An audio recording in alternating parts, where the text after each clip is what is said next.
ভাইয়া অনেক হয়েছে, তোমার বউ ইদানিং অনেক বাড়াবাড়ি করতেছে। তোমার বউ থাকলে আমি আর এখানে থাকতে পারবো না। তোমার পছন্দের যে কাউকে দেখে আমার বিয়ে দিয়ে দাও, আমি চলে যাই।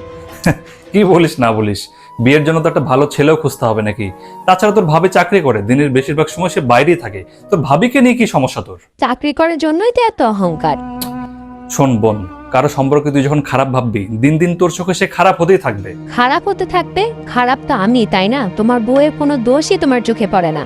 এক কাজ কর, তুই মাথা ঠান্ডা কর, এখানে এসে বস। আমি এখানে বসতে আসিনি। শোন বোন, যখন তোর মনে কারো সম্পর্কে খারাপ চিন্তা আসবে, মনে মনে তার ভালো দিকগুলো চিন্তা করবি। ওর ভালো কি দিক আছে যেটা আমি চিন্তা করব?